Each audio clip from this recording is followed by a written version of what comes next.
Welcome into the Farzy Show, everybody. Mark Farzetta here. The show is presented by Steven Singer of Steven Singer Jewelers. Hope you're all having a wonderful morning, a wonderful Tuesday. I hope you're all still basking in the glow, very much basking in the glow that is the Philadelphia Phillies playing in the World Series starting Friday night, 8:03. All start times for this World Series will be at 8:03. And I'm watching the news last night because apparently I'm 90.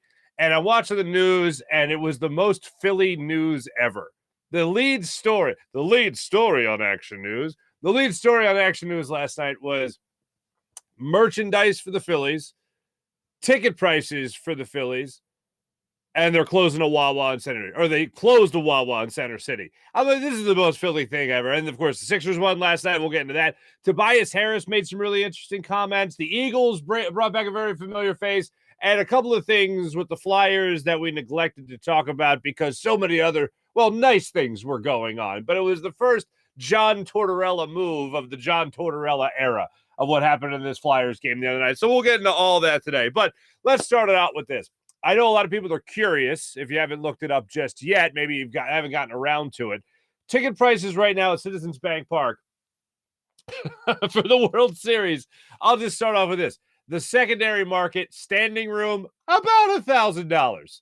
So to not have a seat at the World Series, but to be there, the experience is $1,000.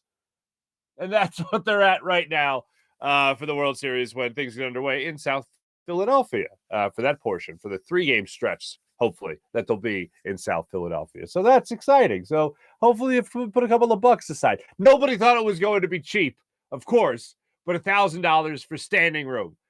Think about it. Not that I'm a salesman by any means, but as I get up there in years, again, I'm watching the news, so I'm 90.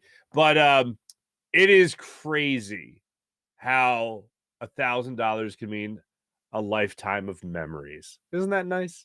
So that's what they're going for in South Philly.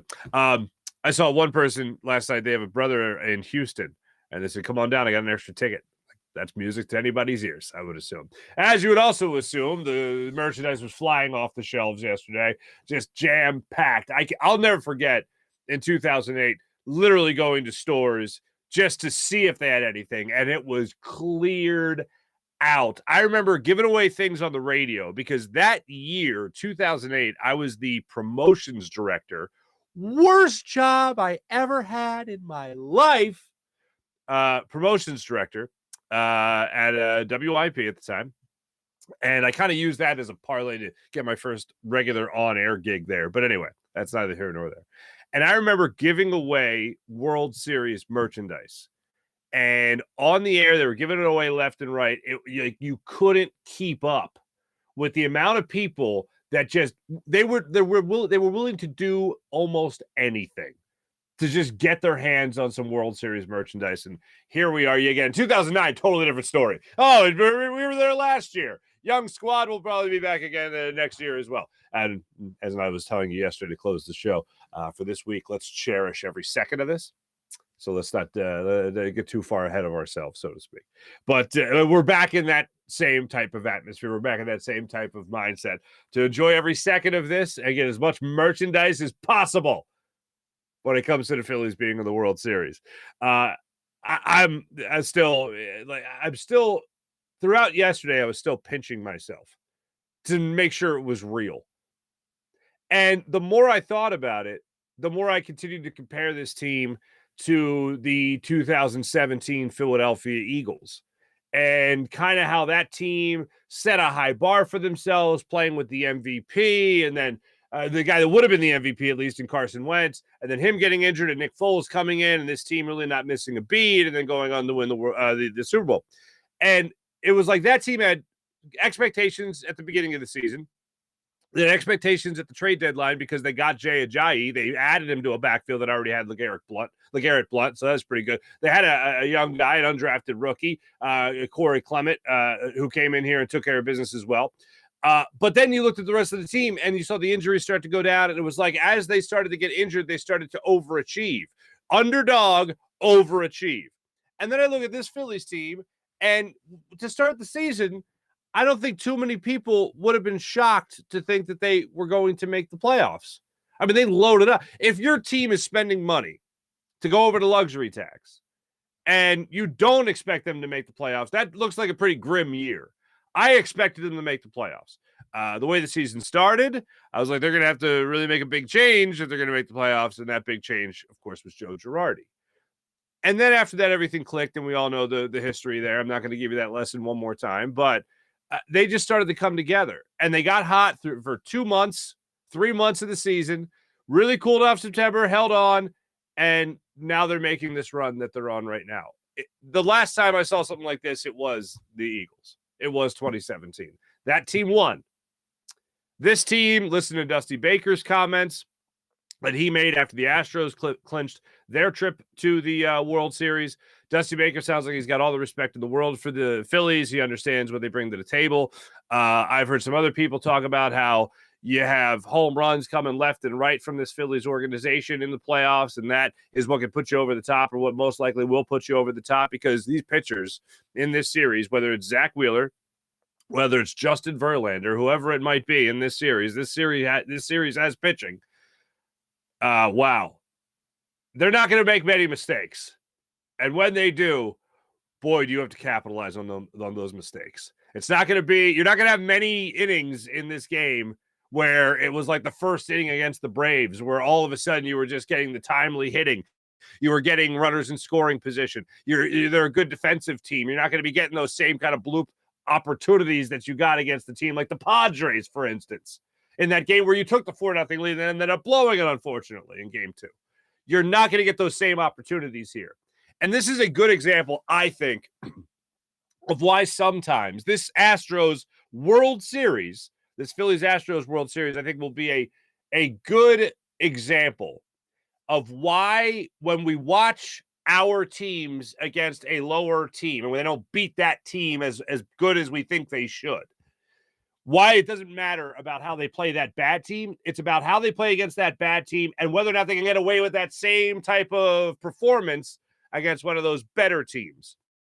You're not going to have those bloops like you had against the Padres. You're not going to have those opportunities against the Astros, unfortunately, because they're a much better team, much better defensively sound team, much better pitching team. And yeah, they got some guys that can hit a little bit. The home runs aren't nearly what they are for the Phillies in the postseason, but still, they're a fundamentally sound team that knows how to win. They don't make those mistakes. If the Phillies could somehow magically get those mistakes, take advantage of those opportunities, now they're not perfect, of course, but if the Phillies can take advantage of whatever mistakes they are going to make, they're going to be the World Series champion. I was thinking about going into the show today. I was thinking about, all right, the Phillies will win the World Series if. And really, the best answer is the most obvious one. Stay hot. And that's just not winning, because the Astros have won every game. The last time the Houston Astros lost, it was when the Phillies clinched their playoff berth. That's the last time the Houston Astros lost a game. It's when the Phillies beat them in the first game of the 3-game series, the final series of the regular season. So no one's really hotter than the Houston Astros, unfortunately. But when it comes to the offense, if Bryce Harper stays at this level, good things are going to happen. If Rhys Hoskins, even though he's hitting sub 200, if he keeps hitting home runs, good things are going to happen.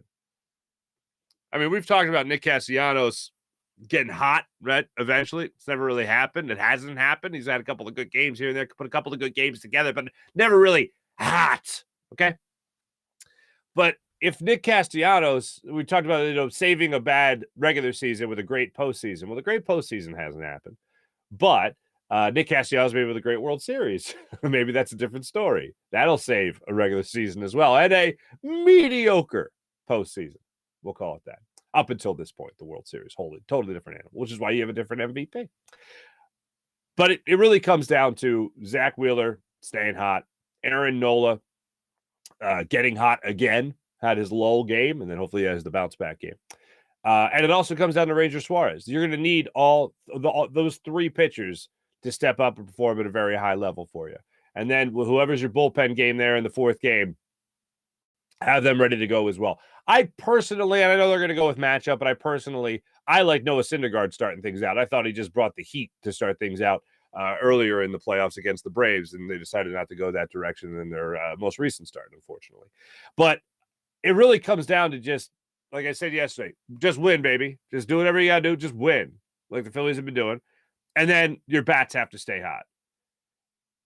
Zach Wheeler, Aaron Nola, Ranger Suarez, and then your bullpen game, whatever happens in the with those starters, they're going to need that run support. There's not going to be a lot in this series. I'm not seeing too many, 8 to 7 victories in this series in particular on either side. But if your bats stay hot, you're going to win this series. Now, coming up tomorrow, I'll talk a little bit more about what the Astros will need to do to win this series. But I figured let's start out on a positive note. By the way, Evan Macy from The Athletic, from Philly Voice will be joining us tomorrow. Corey Simon from NBC Sports Philadelphia will be joining us later in the week. And Matt Breen will be joining us from Philly Inquirer, talk all things Philly. So we'll have you covered for the rest of the week when it comes to World Series conversation. Now, let's get into the Sixers. I'm going to start at the end here with the Sixers. They won last night 120-106 for their first win of the season. Great. James Harden's great. Joel Embiid, interesting take on Joel Embiid. We'll get to that later. But Tobias Harris last night comes out after the game, and he's on NBC Sports Philly, and he's talking about this team, and he's talking about this city. And Ala Abdelnaby asked him the question about seeing the success in the city right now. As a team, does that do anything for you? Now, I remember this conversation coming up with the 2017 Philadelphia Eagles and their success, whether or not, because the Flyers went on a big run around that time.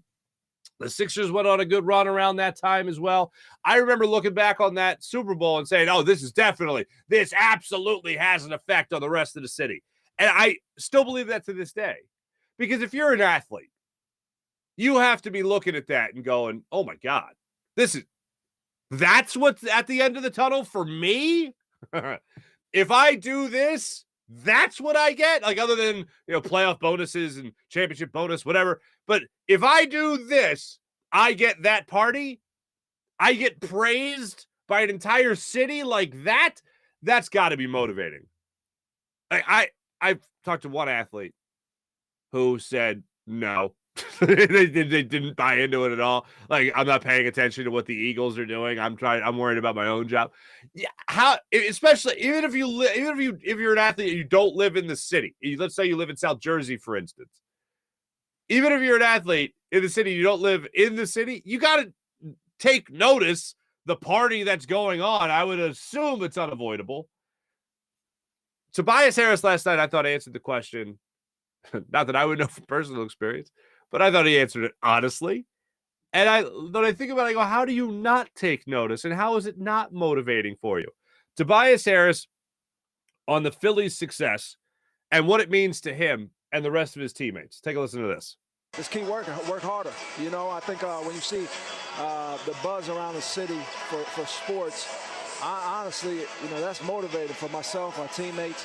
We want that same love. We want that same passion. And we know our fans bring it every single night, every day. We hear it, we see it, and we embrace it. So it just makes us work harder. And that's a must for us. We have to.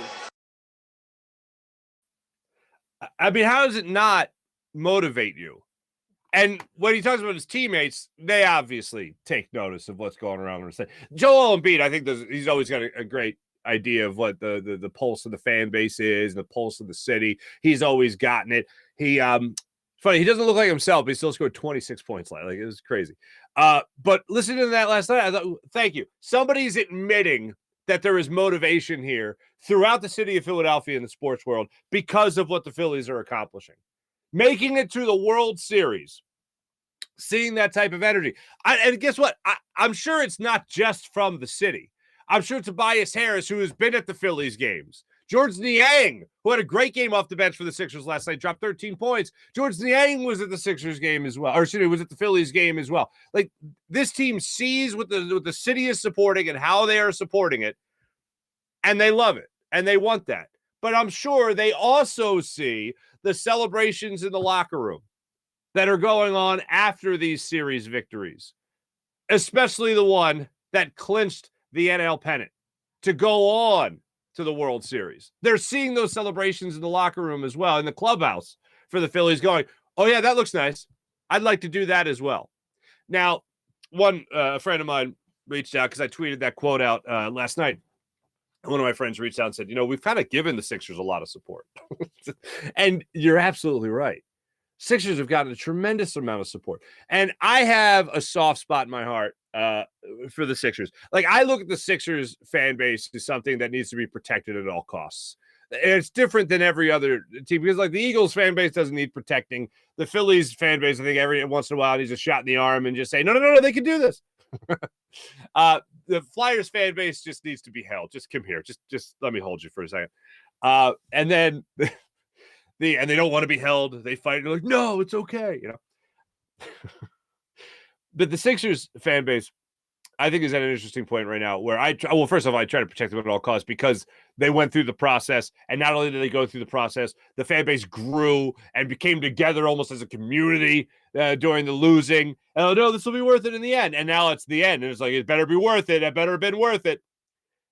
And this Sixers team has been given a lot of support. They've been given a lot of praise. They've been given a lot of adulation. Joel Embiid has been given a lot of praise. He's been defended at all costs by Sixers fans. And not just Sixers fans, but his own head coach, other NBA pundits talk about how he should have been an MVP already and all this other stuff. But when you watch this team, I think Sixers fans are at an interesting point. First off, we have the distraction, if you will, of the Phillies right now. We have an undefeated football team. And I think most people are looking at the Sixers in a mindset of call me when we're in the playoffs. I've compared it to the early 2000 Andy Reid teams. Oh, another NFC Championship game? Cool, lost. Another NFC Championship game? Cool, lost. Are we in the Super Bowl yet? We've lost 3 of these. What do we do now? Like, call me when we're there. When Terrell Owens came to Philadelphia, there was never more so a mindset of let me know when we're in the playoffs than that year. Because it was like, okay, they won again. All right, great. All right, they won again. All right, great. It's wild to look back on those years and think how, as it progressed, okay, we know they could be the best team in the NFC. We know they could certainly win an NFC East. But when will they get over the hump and get to a Super Bowl? Finally happened in 2004-2005 season. Now I feel like a lot of Sixers fans are in that same boat right now with this Sixers unit, with Joel Embiid leading the front, with his ownership group intact. This is where people are at right now with the Sixers.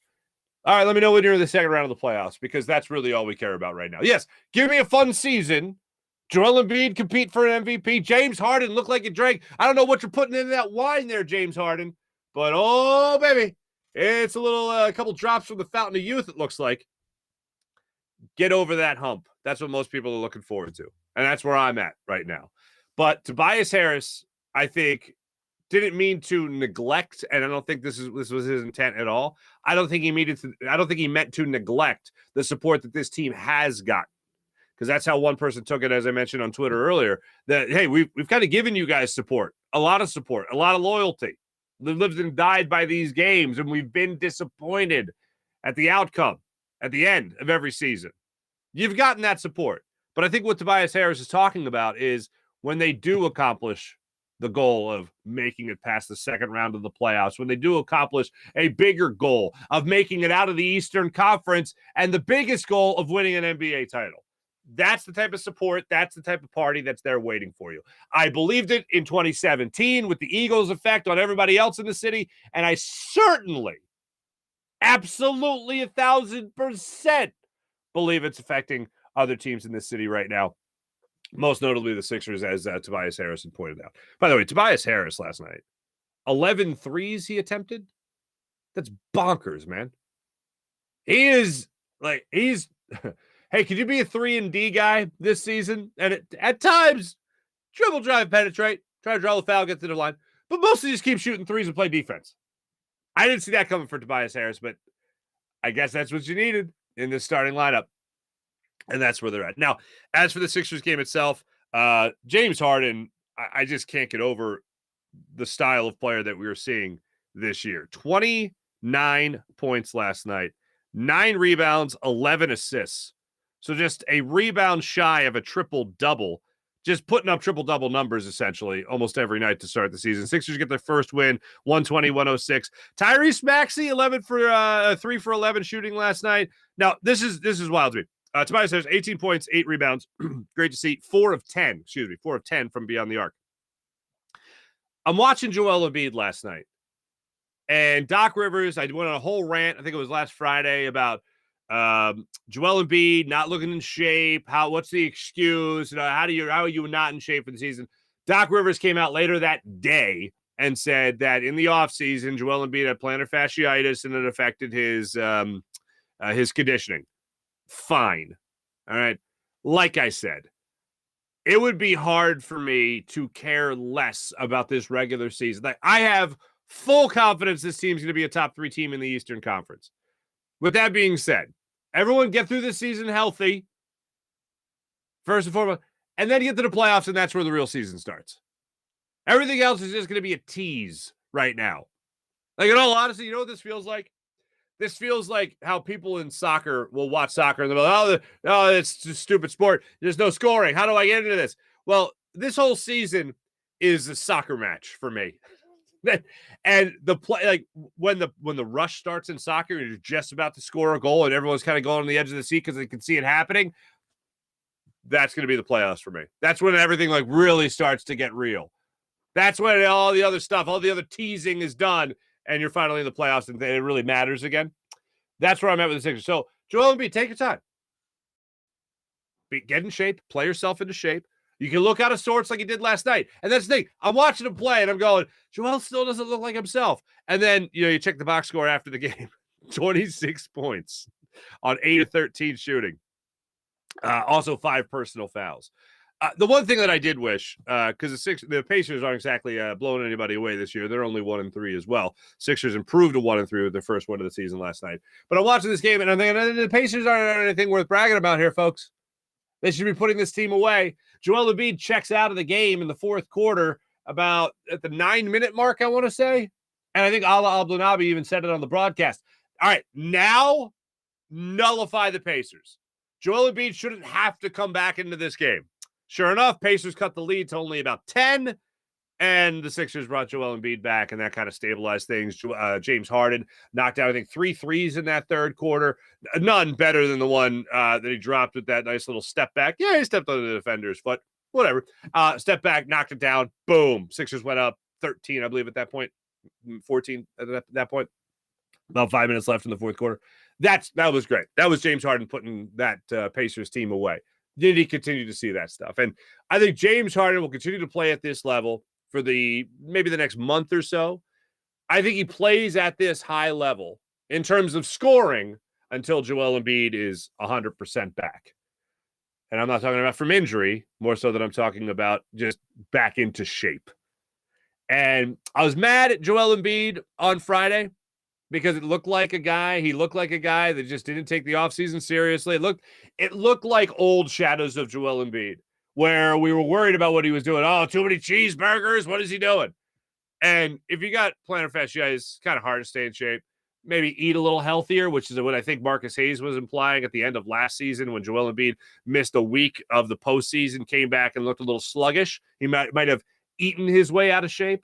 Well, hopefully this time around, Joel Embiid, whatever he did in the offseason, won't take him long to play himself back into shape during the regular season. Yes, I would like him to come into the season in shape, but if he's got a legit explanation for why he might not be in tip-top condition, then I'll adhere to it.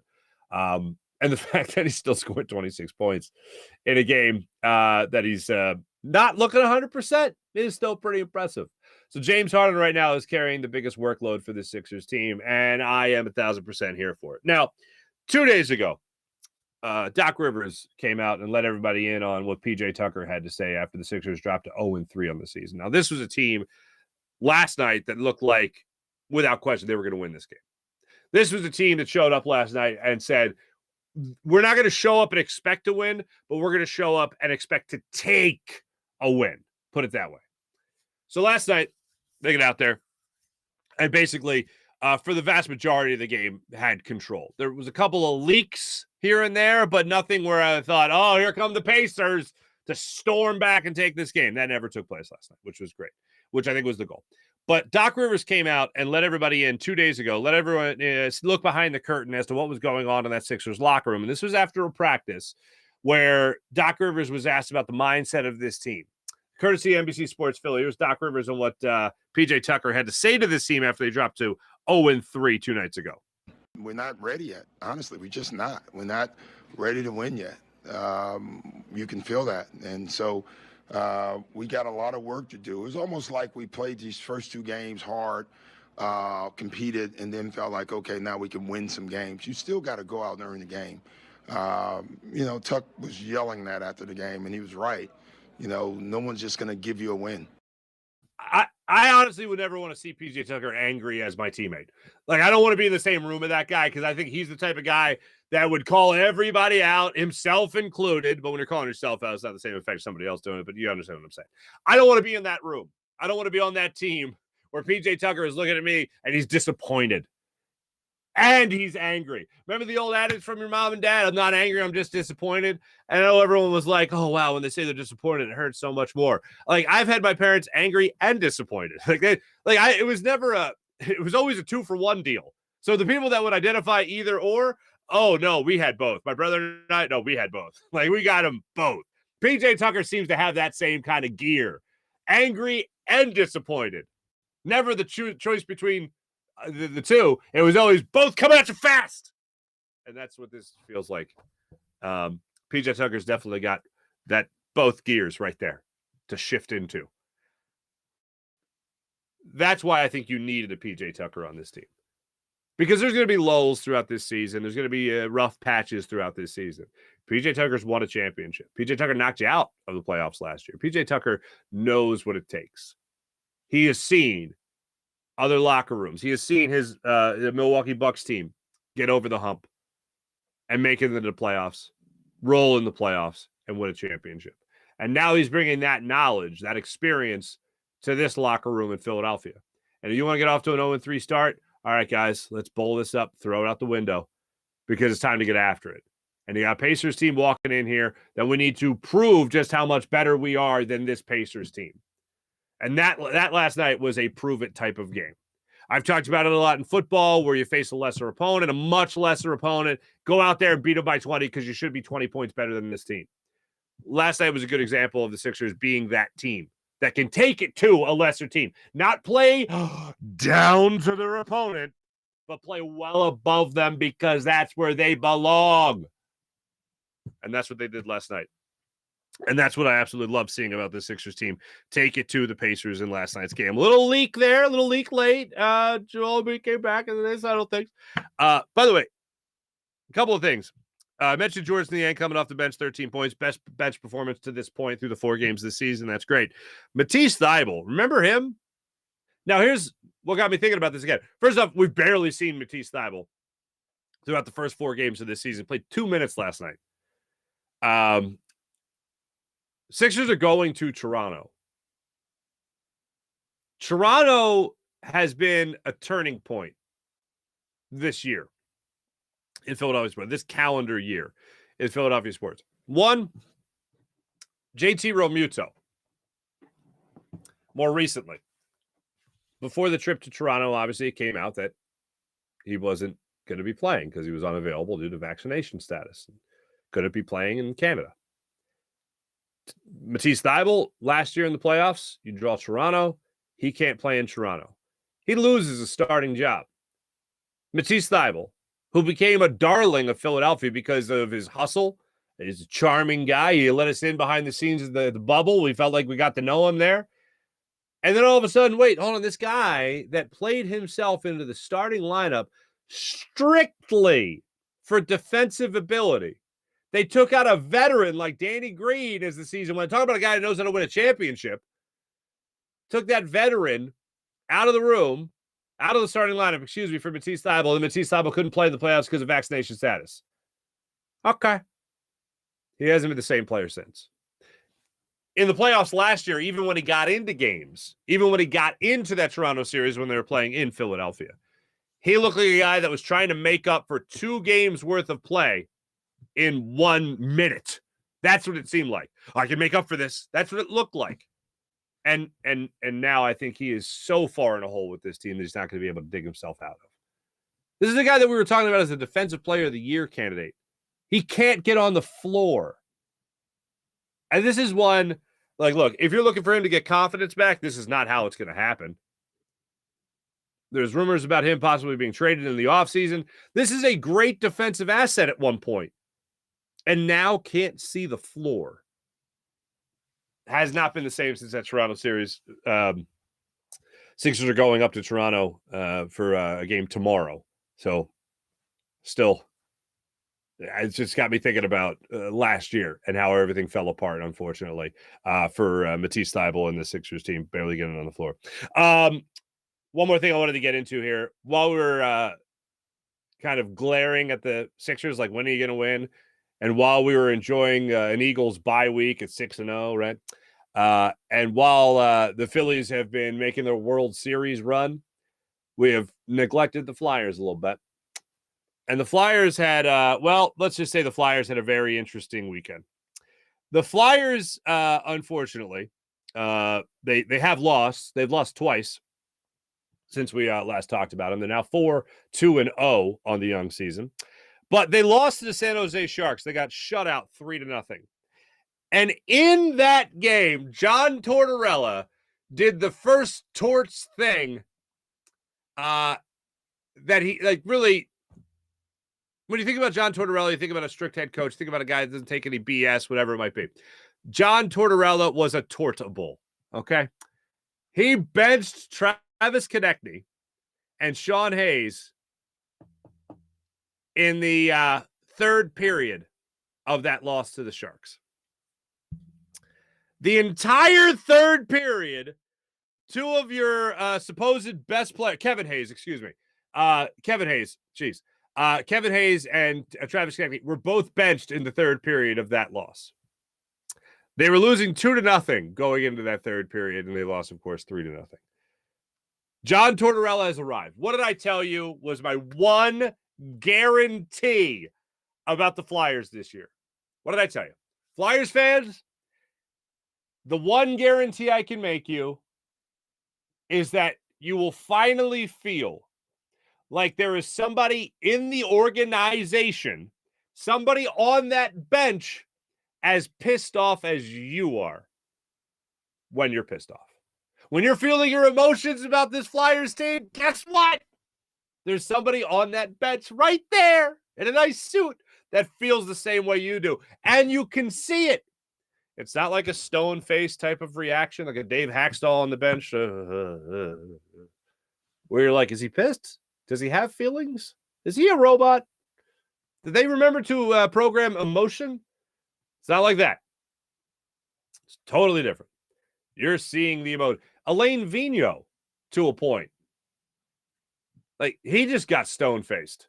He was hyper. He was emotional. And then that went away.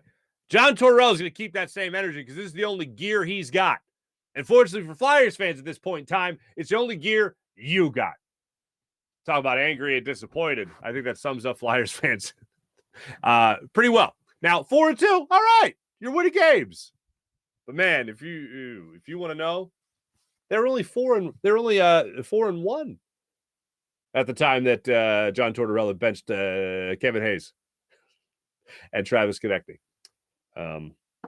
So let's see what happens when they lose a couple more games. Just gonna be cutting guys left and right. We're releasing you. Can I just be benched? No, we tried that. Like, yeah.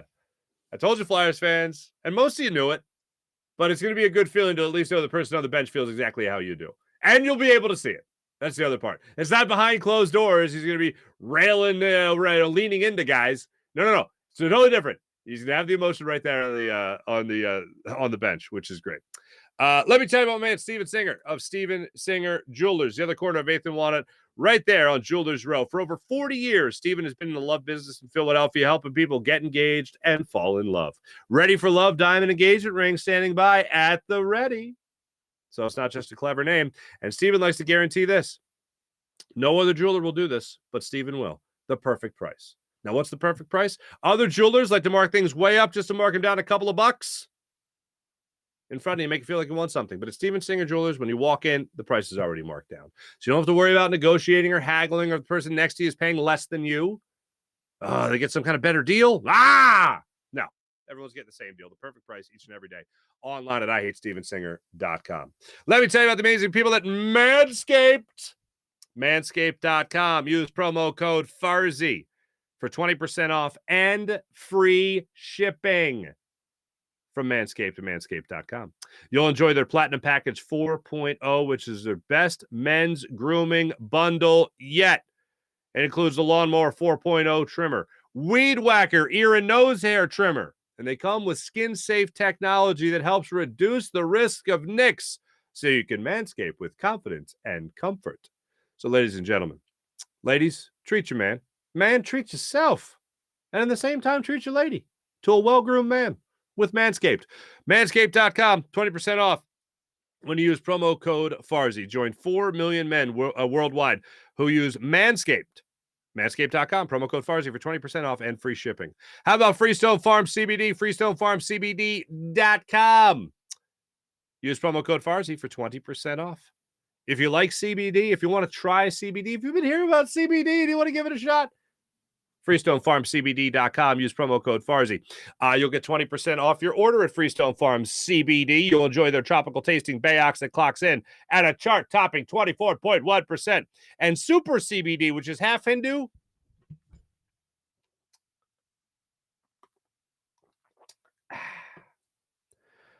Kush, and 21%. Genetics of these guys are off the charts. So you absolutely love it. Great for just after a workout. Great for trying to wind down and fall asleep at night. Helps relax you. FreestoneFarmCBD.com. Use promo code Farzy for 20% off. By now, you've heard me talking about the Mojo app. How incredible is this? You got risers from last week, like Paris Campbell, for instance. He is at $3.37, up $13.19%. Excuse me, he's up 13.89% after his 10 reception, 70-yard, 1 touchdown performance, also 12 targets for Paris Campbell. Not too shabby. Michael Carter, not too bad either. Not Michael Carter Williams. Michael Carter at $6.36. He's up 12.03%. Pretty awesome there. Kenneth Walker, he was a great pickup if you got him at fantasy. Now you can get him now right here on the Mojo app at Kenneth Walker, going off at $12.02. He's up 11%. Over 11%, 23 carries, 168 yards, 2 touchdowns is the rookie for Seattle. Daniel Jones also going up in price. Darius Slayton, Travis Etienne also going up in price with the big trade yesterday. James Robinson going to the Jets. So Etienne is going up in value. He's at $9.65. He's up 5.33%. 5.33%. Also a 14-carry, 114-yard performance in the touchdown just last week. Tyler Boyd, some injuries there on the Bengals staff. Tyler Boyd stepped up huge last week. He's up 7%, almost 7.5%. On the Mojo app, you get your stocks right there. You get your share prices attached to players. They rise and fall throughout the year, and there's no off-season. Anything that can affect their performance on the field, that's what you want to look at there. Now, DK Metcalf, as you would assume, with injury, stock dropped dramatically. He came in $16. Yeah, we're $16.32 right now, down almost 9% due to the injury. Check out the Mojo app right now. Download it to your phone. Must be present in New Jersey. To trade on Mojo. Mojo has over 300 skilled players from wide receivers, running backs, quarterbacks, and tight ends, and their share prices rise and fall throughout the year. Each player is a stock. Think there's a rookie out there that might be on the upswing? Buy low now, sell high later. Make yourself some money with the Mojo app. Once again, must be present in New Jersey. Available on iOS. Go to mojo.com for more information. That's mojo.com. Gambling problem? Call 1-800-GAMBLER. How about PHL Sports Nation, Philadelphia Sports Nation, enhancing your Philadelphia sports fan experience across all social media and blogs. That's phlsportsnation.com. Let's get into chat check today and see how you guys are doing. Kevin, good morning. Sean, John, Mopar. Wow. Mopar, theme in sports media so far is no respect for the Phillies against the Astros.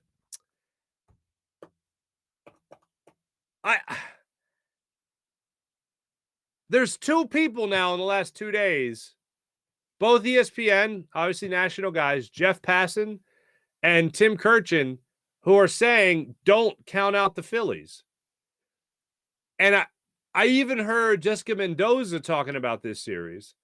And she's like, now everyone's jumping to the conclusion with Verlander and Valdez, for instance. It's like, oh, they got a great pitching staff. What do the Phillies have? Zach Wheeler and Aaron Nola. And a guy who I think the average sports fan doesn't even know, Ranger Suarez. Like, that's a pretty good rotation right there in the playoffs with a lineup that can match. Okay. And by the way, the Phillies, what was the guy's name? Passyunk? The hell's the guy that started the last game for the Phillies? Pasternak? Whatever.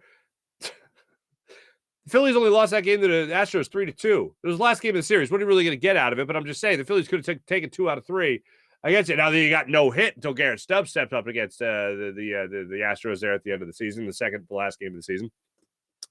But I think this is going to be a great series. When I hear national guys like Kirchin or Passan talking about the Phillies as that team of destiny, when they've covered plenty of teams of destiny, I get a feeling that they know what the hell they're talking about. And it is weird to talk about this Phillies team spending the money they spent going into the season, making the acquisitions that they made going into the season, and talking about them like they're some huge underdog. But you're talking about an Astros team that is incredible. That fourth World Series appearance in 6 years, whatever the hell it is crazy. That's an experienced ball club. And on top of the experience, they're talented. They have that experience because they're talented. And this Phillies team, I think, is going to go pound for pound with them. I think they're going to go punch for punch with them. I think this is going to be a great series. There's something about a team like the Phillies that is as talented as they are, but still the underdog. Most people, and I even highlighted it yesterday, are picking the Astros to win, and I understand why. But I don't think people are picking the Astros to win, saying it's going to be a 4-game sweep. I think they think this is going to be a fight. And even if it's only, let's say, a 5-game series, I think it's going to be a very close series throughout. You might be losing games by a run or 2 in this series. Now, I would love the idea of there somehow being a 10-7 victory in here somewhere for the Phils, but I think that's unlikely with the pitching that's going to come out. And I don't think Aaron Nola is going to get roughed up for 2 consecutive starts in the postseason. I think he's going to have a bounce-back game. But I look at this team, and I see a team that's extremely talented going up against a Astros team that is extremely talented. And if anyone's counting out the Phillies, then you just haven't paid attention. Because they have done what you need to do, which is found ways to win. Long ball, base hits and singles. Won a couple of games against the Braves like that. And then they won games against the Padres by just mashing. And Bryce Harper just getting hot at the right time. You want to talk about teams getting hot at the right time? I get that. Players getting hot at the plate at the right time. Rhys Hoskins, when he does get hit, their home runs and their 2-run home runs, yeah, that'll put some runs on the board. Capitalize on those mistakes against this Astros team, and that's how you're going to win. So, Mopar, I will say this. Yes, I agree that sports media is favoring the Astros, and I get why. But the guys that I have heard and the guys that I pay attention to, they have at least said, hold on a second, this Phillies team has got something special going on here.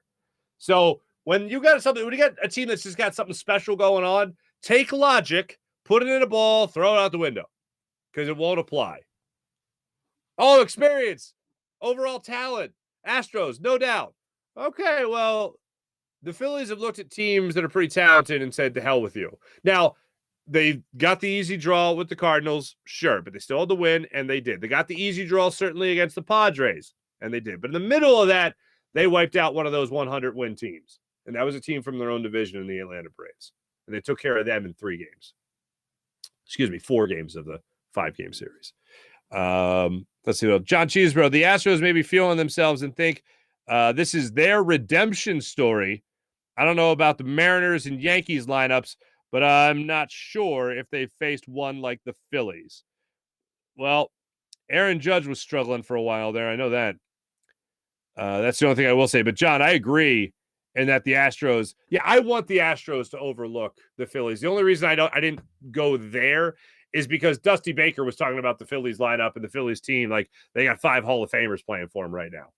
That's the way he was talking about him. So it's funny, and I go back to this a lot, but if you've never heard me reference this, I'll reference it one more time. NFL Films, and I think Ray Didinger had something to do with this. NFL Films did a while ago, long time ago, did a feature on the word respect and how every NFL coach uses, they don't respect you over there. They're thinking about you. They don't even respect you. Thinking about how they're going to roll you. And like teams will be like, wow, they don't even respect us. No way. But then you hear, you're like cut away from that practice where the coach is saying it to a press conference with the other team that coach is talking about. And it's like, well, we really respect these guys. They're really talented. Like everybody. You got to make sure that your locker room is believing they're disrespected, and that's when they rise to the occasion. Meanwhile, you go to that locker room, and they're saying the most respectful things. They're saying lovely things, as a matter of fact. But yeah, let's hope that the Astros take them a little too lightly. Mopar, thank you. John Cheeseborough, thank you. Sean Gillespie, hello. Alyssa, go Fells! Alyssa, hello there, cheese, with the cheese emoji. John Cheeseborough, Phillies in 6, preferably 5. I'll take it. Here's the thing. I can't take a long series. As I mentioned yesterday, it feels like you have, with playoff baseball, it feels like you got an NFL game every single night. That's what it feels like watching this Phillies playoff run. Edge of your seat, and you're trying to, what are the Sixers doing? What are the Flyers doing? Are the Eagles back? Like, what are they saying? Like, that's what I feel like right now. And you got a Thursday night football game coming up. Oh, man. You trying to kill me? Sports? Can't take it. I was so happy we had the bye week this week. Otherwise, my heart would have just exploded. What else do we got here? Blue City Empire Sports is a New York Yankees fan. I'd like to congratulate the Philadelphia Phillies. I do not hate the Phillies because they are not in my division and they're not in your league. And unfortunately for us, the last time the Yankees won a World Series, or even were in the World Series, was 2009 when you took it from us. You know, on that note, because I know it's been brought up a lot about these Phillies games being the best Phillies games we've ever seen. When you think about Game 3 against the Braves and Bryce Harper, they walk Kyle Schwarber to get the Bryce Harper, and they walk Kyle Schwarber to pitch to Rhys Hoskins. Rhys Hoskins belts the 3-run home run over the left field wall. That was a great game to be at. Bryce Harper hitting a home run in that game. Obviously, a great game to be at. Bryce Harper, I think it's a better game to be at the Bryce Harper game, where he hits the game-winning home run, they clinch. That's a great game. The most fun I think I've ever had watching a baseball game and watching somebody work was that Game 1 World Series Yankees-Phillies. Cliff Lee was unbelievable. The behind-the-back catch of the ground ball, gets the out at first. The little soft fly ball that he fielded so nonchalantly, and Tom McCarthy did a phenomenal job at that call, like he's in the backyard playing wiffle ball with his son. Cliff Lee makes that catch. Oh, yeah. It's all right there, man. That's how it felt. That game definitely ranks up there with these games. And hopefully they keep on going.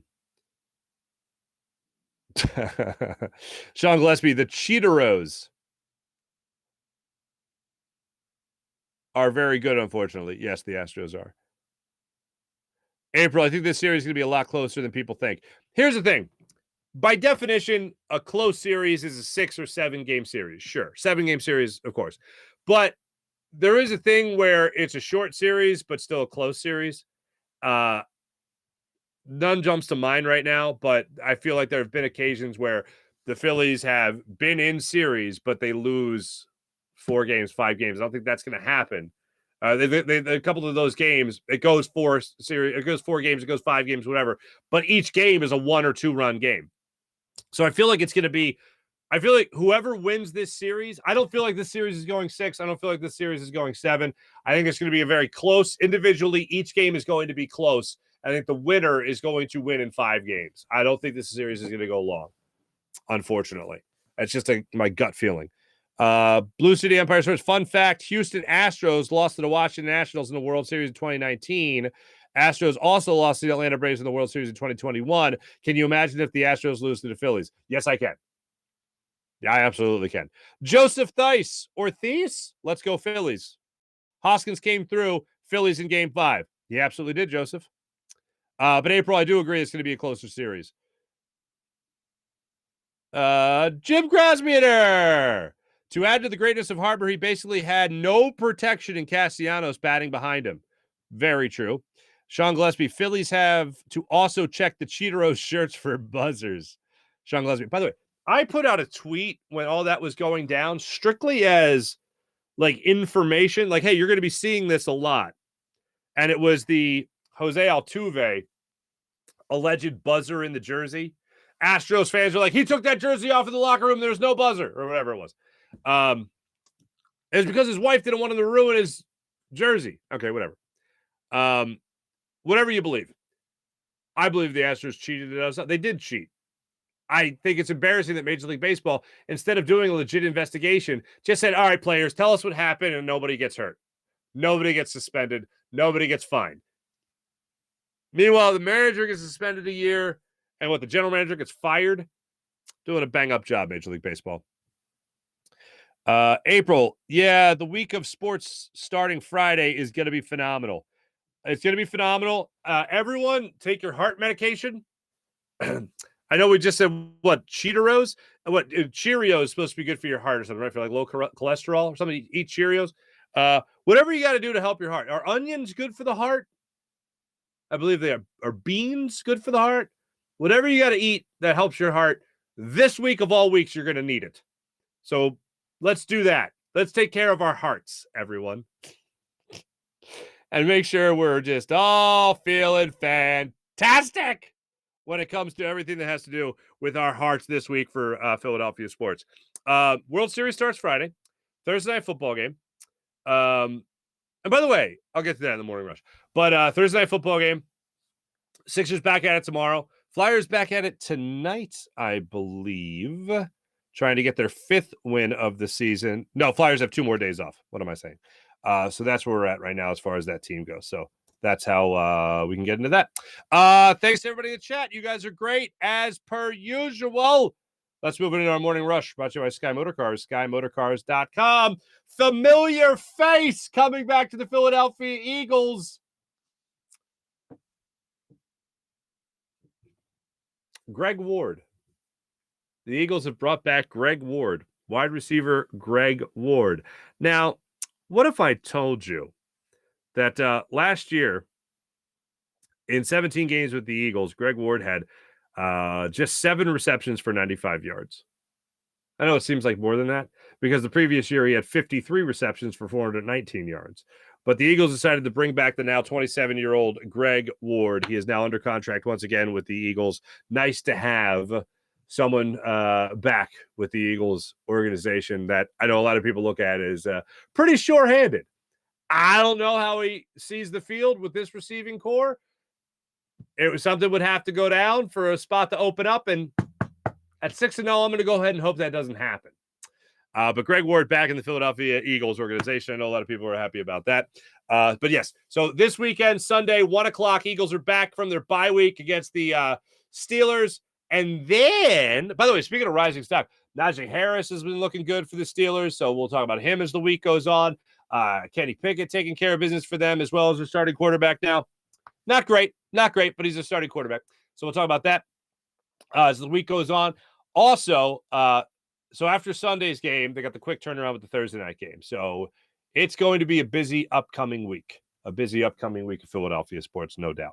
Thanks for watching. Thanks for listening. My name is Mark Farzy. This is the Farzy Show, presented by Steven Singer of Steven Singer Jewelers. One place, one price, the perfect price each and every day. Online at IHateStevenSinger.com. Jim Hyde, produced the program, did a wonderful job as per usual. This is a Buzz Sports Entertainment production. Tomorrow, We're going to be joined by Evan Macy from Philly Voice to talk all things Phillies and what his expectations are for this World Series starting Friday night, 8:03 in Houston. Thanks, everybody. Have a great rest of your day. I'll see you.